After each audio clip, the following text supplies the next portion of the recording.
Olá, Léo Saldanha da Fox. Fazer um paralelo aqui interessante nesse vídeo de hoje com algumas notícias que eu encontrei sobre o mundo da arte e também da fotografia. Vou fazer o paralelo com a fotografia mais pro final do vídeo.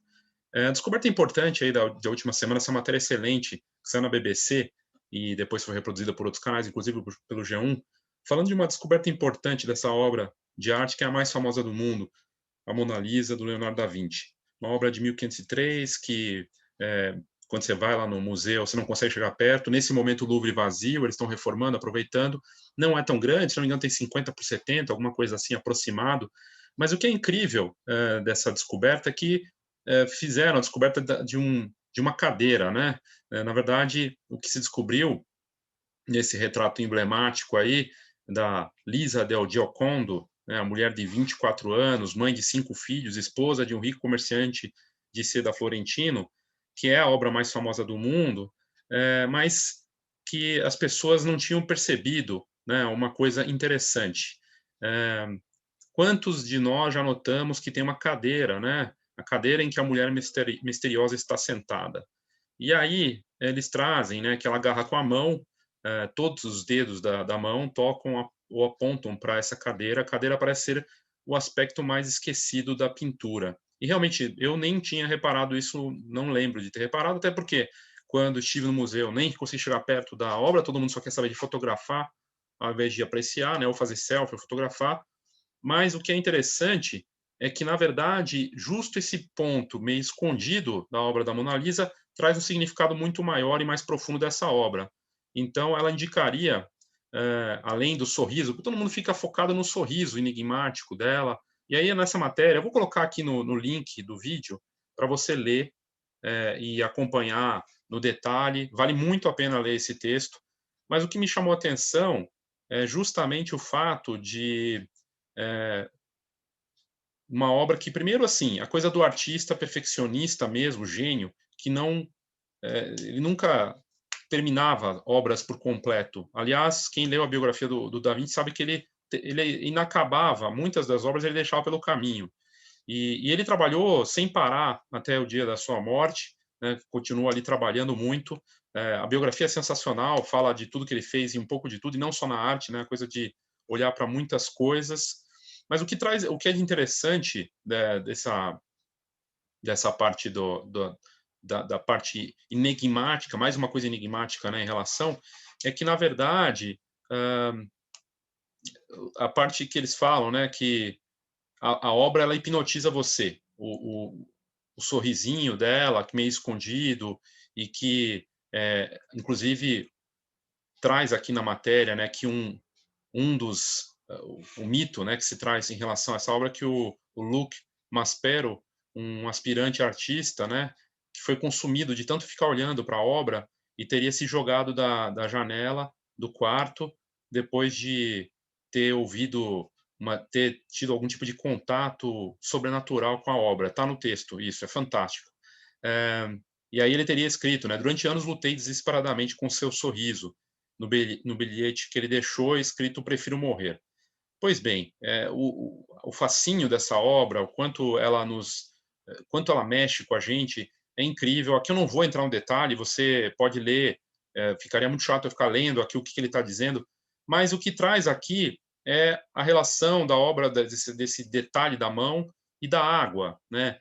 O quanto, na verdade, tem por trás ali daquele, dessa parte que ninguém tinha notado, que ela estaria eh, como se fizesse parte, né, subaquática nessa obra. Então tem um significado maior, né, de algo que está ligado com essa cadeira, né, que a gente não nota. Aqui você vê o detalhe da cadeira ali, inclusive ela tocando e tudo mais.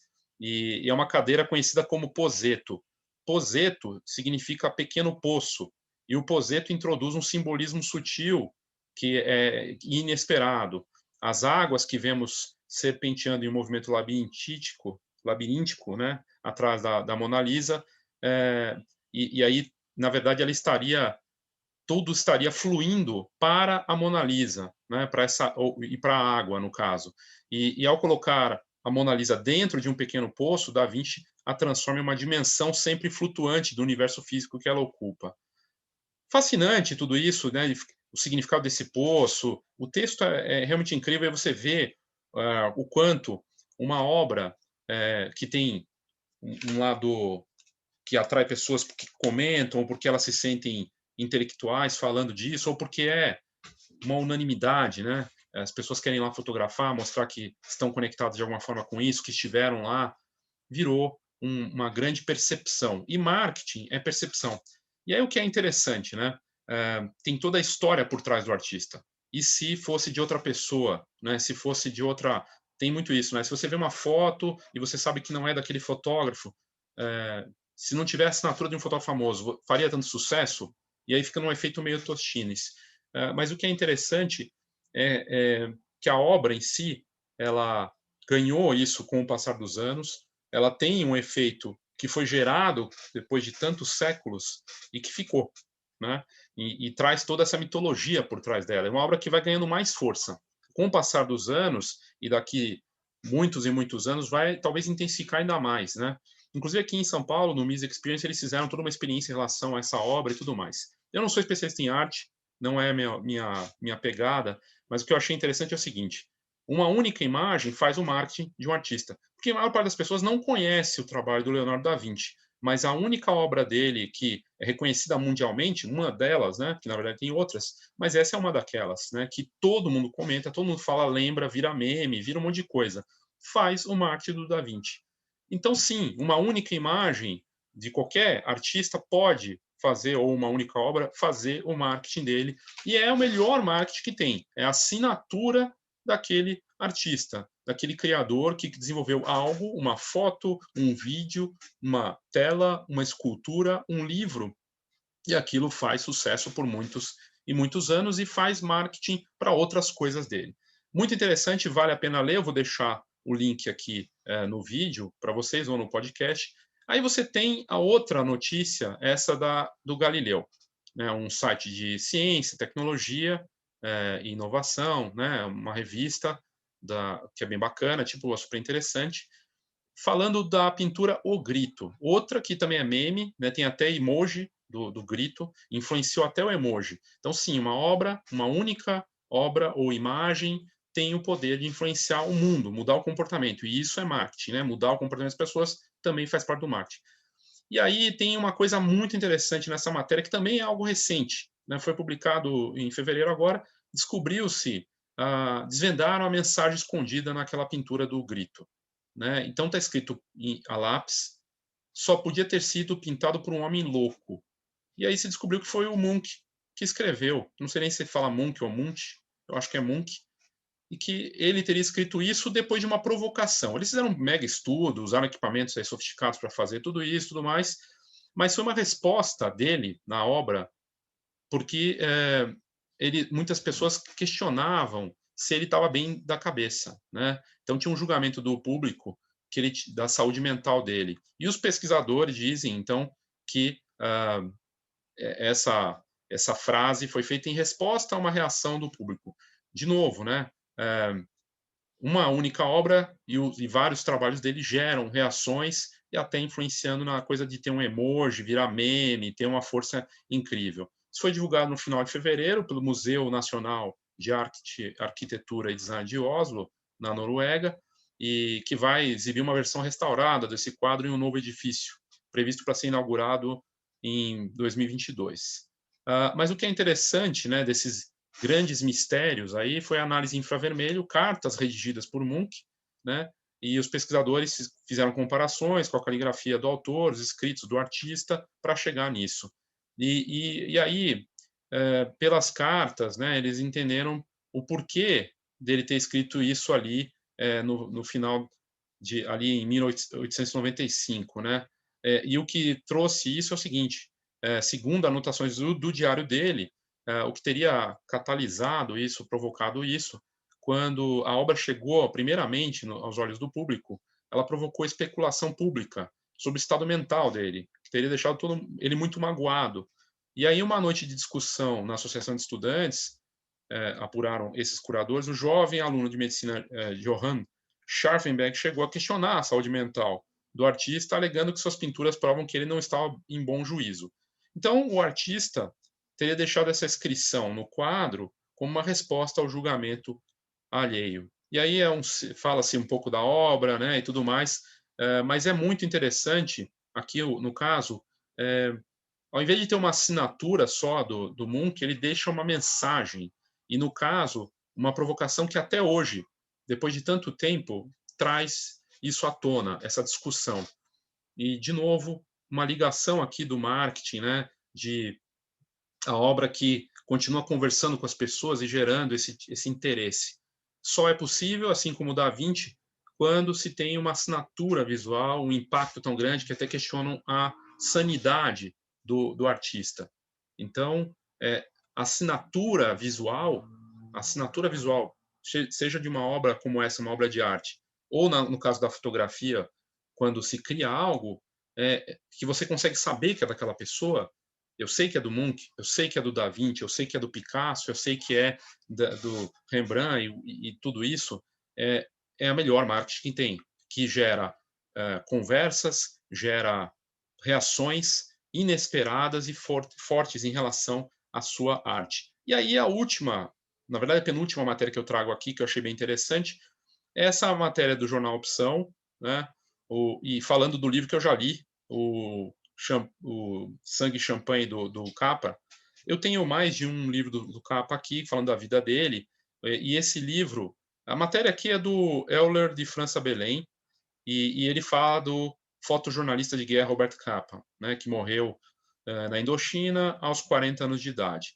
O que é interessante, né, é aqui o marketing que o Capa tinha. O Capa era um grande marqueteiro, ele com a Gerda, né, a, a Gerda, a namorada, a mulher dele, que juntos eles criaram fizeram como se fosse uma equipe, uma associação de 3 pessoas. Ele, a Gerda, que trabalhava numa agência de imagens, atuaria como secretária e representante de vendas, e o André prestaria serviço na câmera escura. E eles seriam empregados por um rico, famoso e talentoso, só que imaginário, fotógrafo norte-americano chamado Robert Capa. Eles inventaram o Capa, inclusive as fotos, né, que se confundem. Tem gente que não sabe se é da Gerda dele, e eles criam um personagem que nem era do país deles, né, o Capa húngaro, né, e você tem aí uma situação inacreditável, né? Uma fotógrafa alemã, um húngaro, criam um personagem que é simplesmente o fotojornalista de guerra mais famoso do mundo, até hoje reconhecido. O livro é fascinante, vale muito a pena ler, e aí se traz a questão da foto, né? Aqui está o livro, esse livro é sensacional, Sangue e Champanhe, mas, e aí quando eu li o livro, na hora eu falei, nossa, o Capa era muito bom de marketing, ele e a Gerda, né? Por criarem um personagem, criaram uma marca, uma história para ele, usaram já o storytelling quando nem tinha isso no mundo, e começaram a juntar o trabalho deles como uma coisa só, fascinante. E aí tem a história da foto na Guerra Civil Espanhola, que é lendária, né? Que é aquela foto, se ele fez ou não, se teria sido uma montagem ou não, né? E tudo mais. E em relação a essa fotografia lendária, né? Esse trabalho que marcou época e até hoje, aqui eu vou deixar também, todos os links dessa matéria eu vou deixar aqui para vocês, mas o que é fascinante é em relação a essa fotografia aqui, ó, essa do soldado, né? O soldado caído.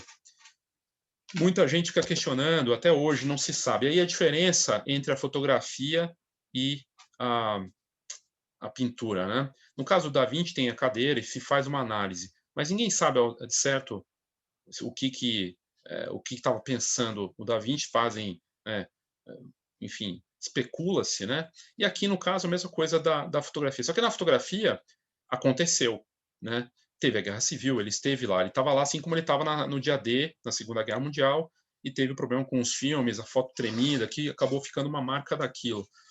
Ninguém sabe se eles encenaram essa cena, se isso aqui realmente aconteceu, né? Será que ele tomou o tiro de fato? Será que o Capa pediu para ele encenar isso?